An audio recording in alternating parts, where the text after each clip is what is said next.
আসসালামু আলাইকুম প্রিয় বন্ধুরা, আপনারা কেমন আছেন? আমি আপনাদের মাঝে নতুন আরেকটি রেসিপি নিয়েছি। রেসিপি হচ্ছে টমেটোর ভর্তা করে দেখাবো। ভর্তা কী করে করতে, এই যে এই টমেটোটা আমরা অত বেশি পাকা নিইনি, একটু কাঁচা ছিল আছে।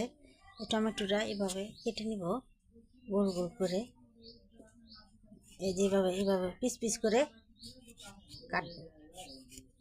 এই যেভাবে পিস পিস করে কেটে নিব, তাহলে ভর্তাটা খুব ভালো হবে।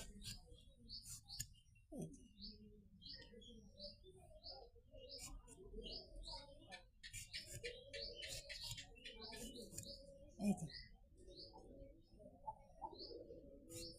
এভাবে কাটতে হবে।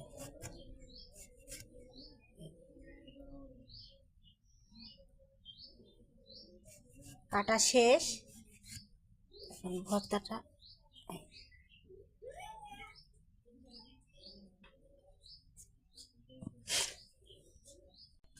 এই পেঁয়াজটা আমরা এভাবে কুচি করে কেটে নিব। এই যে একটা কড়াই বসিয়ে দিয়েছি, কড়াইতে আমরা একটু তেল দেব। বেশি তেলের প্রয়োজন নেই, অল্প তেলেই ভাজা হয়ে যাবে। মানে শুকনো মরিচটা আমরা ভেজে নেব।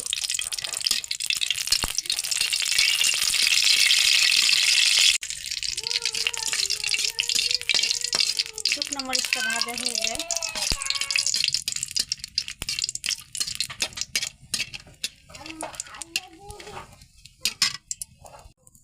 পেঁয়াজটা কেটে রেখেছি, এটা আমরা ভেজে নেব এইভাবে। এই যে এইভাবে পেঁয়াজটা ভেজে নেব, একটু ভাজা ভাজা করে নেব। পেঁয়াজটা একটু লাল করে নেব।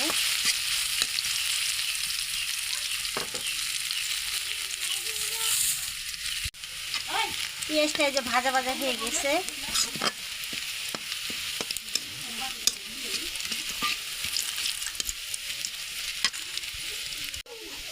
ভাজা হয়ে গেছে, এখন উঠিয়ে নেব।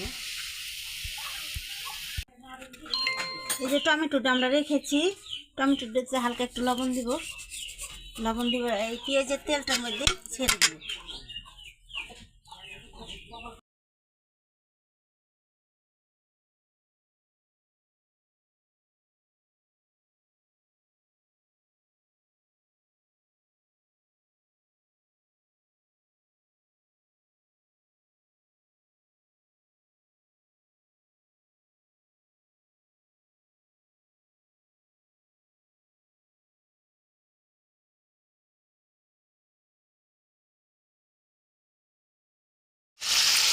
দেওয়া হয়ে গেছে, এখন ডালটা আমরা খুব আস্তে আস্তে দিয়ে এই টমেটোর ভেজে নেব, ঢেকে দেব।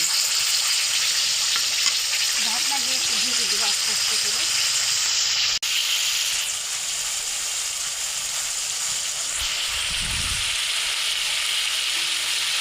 এই যে ডালটা খুব আস্তে আস্তে দিব, তাহলে টমেটোটা সিদ্ধ হয়ে যাবে আর সুন্দরভাবে ভালো মতো হয়ে যাবে। এই পাশটা হয়ে গেলে এখন আমরা এইভাবে একটু উল্টিয়ে দেবো একটা করে।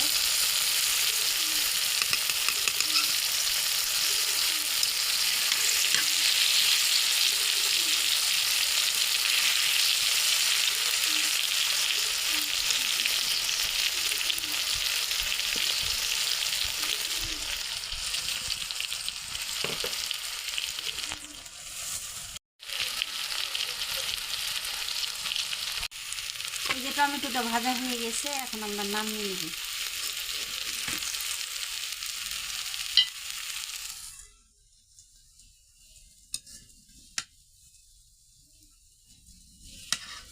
ভাজাটা কত সুন্দর হয়েছে, আর কালার হয়েছে কত, দেখতে পাচ্ছি। এই যে প্রথমে শুকনো মরিচটা নিয়ে নিয়েছি, আর লবণ দিয়ে মরিচটা কষিয়ে নেব এভাবে।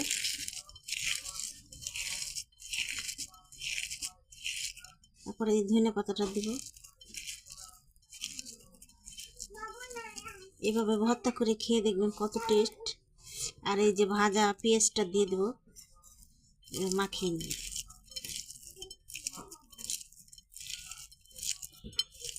একবার খেলে বারবার খেতে ইচ্ছে করবে। টমেটোর সাথে মাখিয়ে নেব।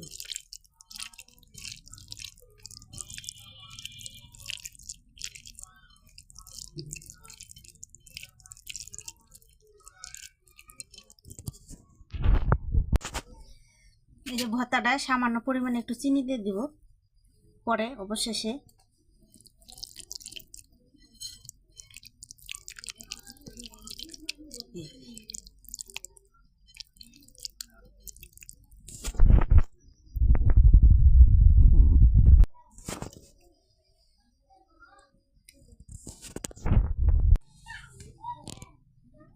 এই যে এভাবে টমেটোর ভর্তা করে খেয়ে দেখবেন কত টেস্ট আর কত ভালো হয় খেতে। আর যদি আমার ভিডিওটি আপনাদের ভালো লাগে লাইক সাবস্ক্রাইব করে দেবেন আর শুরু থেকে শেষ পর্যন্ত দেখবেন। আল্লাহ হাফেজ।